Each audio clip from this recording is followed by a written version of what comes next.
بسم اللہ الرحمن الرحیم قال رسول اللہ صلی اللہ علیہ وسلم نعمتان مغبون فیہما کثیر من الناس الصحۃ والفراغ او کما قال علیہ الصلاۃ والسلام۔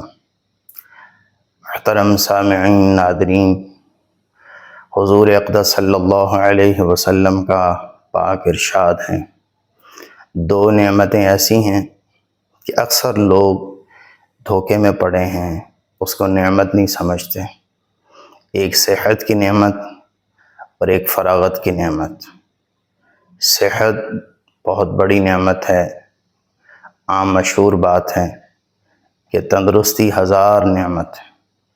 صحت ہے بدن میں تو آدمی تمام دنیا آخرت کے کام اچھے طریقے سے نشاط کے ساتھ کر سکتا ہے، لیکن صحت کا قدر صحت کی وہ آتی ہے جب آدمی بیمار ہوتا ہے یا بیماروں کو دیکھتا ہے تو تب قدر آتی ہے صحت کی۔ اس لیے ہاسپٹل جانا چاہیے، بیماروں کی عیادت کرنی چاہیے، بیماروں کو دیکھنا چاہیے۔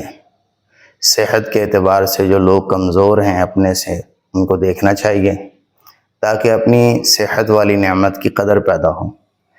اللہ نے جوانی دی ہے، طاقت ہے، بدن بھاگتا ہے، دوڑتا ہے، سننے کی طاقت، دیکھنے کی طاقت اور بدن کی قوت، تمام کام کو انجام دینے کی صحیح سلامت ہے، تو یہ اللہ تعالیٰ کی بہت بڑی نعمت ہے۔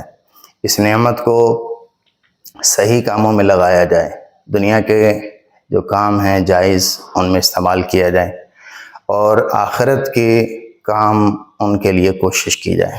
صحت ہے تو آدمی آخرت کے لیے بھی دوڑ دھوپ کرے گا، اگر صحت نہیں ہے تو آدمی کچھ نہیں کر سکتا۔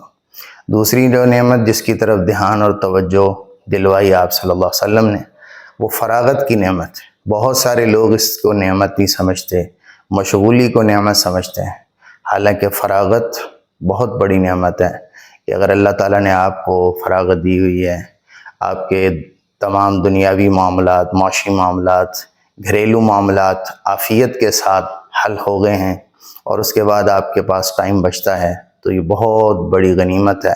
اس کو آخرت کی اور جنت کی تیاری میں استعمال کیا جائے۔ اللہ ہم سب کو عمل کی توفیق عطا فرمائے۔